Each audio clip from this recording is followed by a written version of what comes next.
Hey everybody, it's John Ziemba here, and in this video what we are going to focus on is how to embed a spreadsheet onto our KW Command website.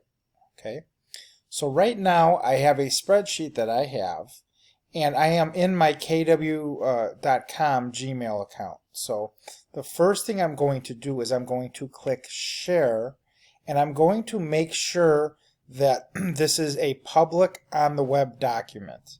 So when I click Advanced, I'm going to make sure that this is public on the web and anybody can find and view.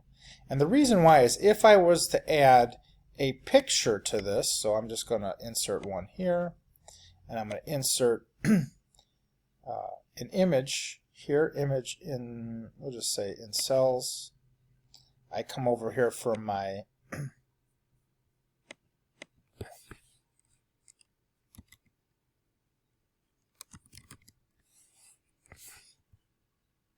I can come and find a picture that I have, and I can add this to my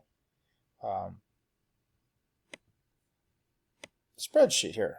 Okay, so in this case, I'm just adding I'm adding a picture here, and now let's just say I make it a little bit bigger. I could do this, hit merge. Let's see if it'll let me merge one more. Okay, and I center this. Boom. Okay, so now I have my command and stages checklist items here, and I've added a photo here, and that's the reason why I have to share it and make it publicly, because if I was to add photos into my spreadsheet here, I want them to be visible online.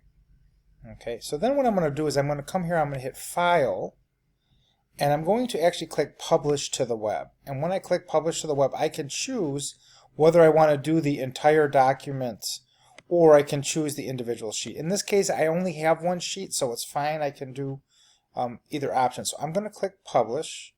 And it's going to say, do you want to publish? I hit OK. And then I'm actually going to click the Embed link here. So what I'm going to do is I'm going to take this embed link and I'm actually going to paste it into a notepad that I have here. Okay, this allows me to add some different text to it. I'm also going to do something on my web page, or on my spreadsheet here, where I come down to the bottom and I'm going to rename this. So I'm going to want to say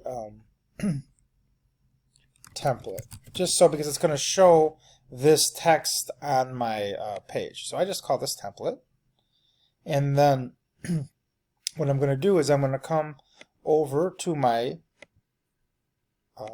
WordPad here, or my notepad, and I'm going to do, I have to add some HTML in here. And the reason why I have to do that is to make sure that its size is right on my website. So I'm going to do width, hit a space, width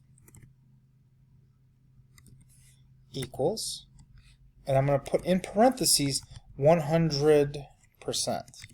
Okay, and in this case I'm going to put height, I'm going to choose, let's see what this, how long I think this is. So this is 137 lines. So we'll just put, in this case I'm going to put 3000, and that's going to be pixels, so I don't have to put the percentage there. So I'm just going to say the width is going to be 100%, which is going to conform, and the height's going to be 3000 pixels here. So I've just added those parameters to the embed code. Now I'm going to copy that whole embed code right here.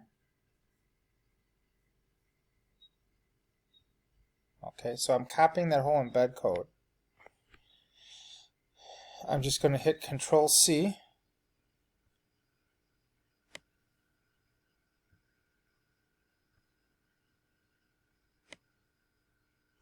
So I'll make sure I got the whole thing. I got the whole embed code, and I'm going to hit Control C so I copy that. Okay, then I'm going to go to my command dashboard. I'm going to click on the KW in the top left hand corner. I'm going to click on Consumer.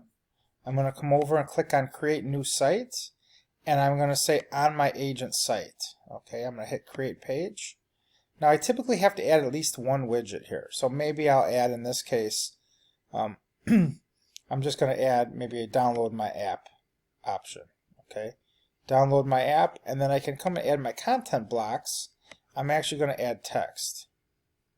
So I just take this, I grab the box down here, I pick and I scroll, and when I see that green line, that means that's where it's going to put it. So in this case, because the green line is on top of the previous widget, when I drop it, it's going to add it there. Now I'm just going to paste in my text right there, and I'm going to change the name of this landing page. So I'm going to say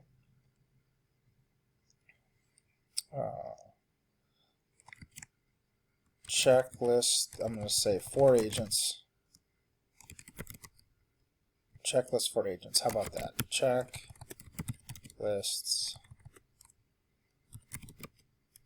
for agents. Okay, so I'm just going to call it that.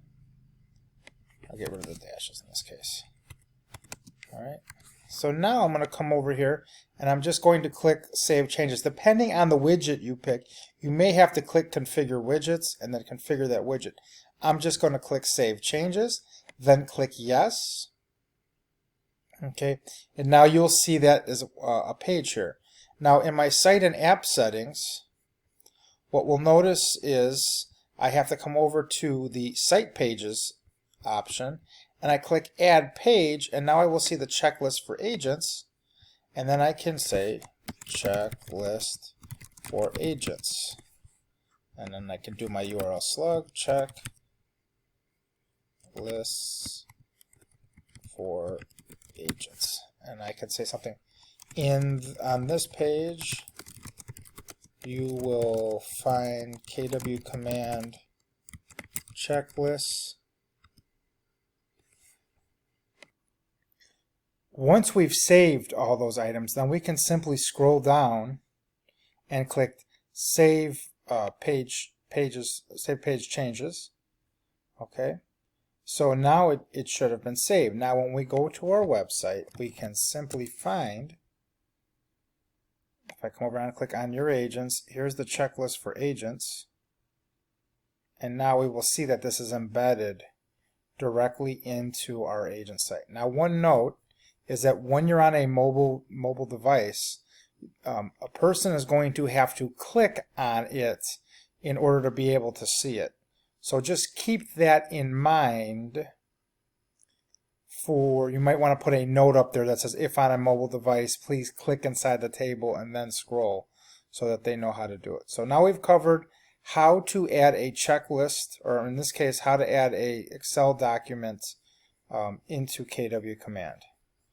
Okay, or your command website. Now, you'll notice that the initial window, it's scrollable here, and if they want to scroll down on the whole page, so they can do that on the outside bar.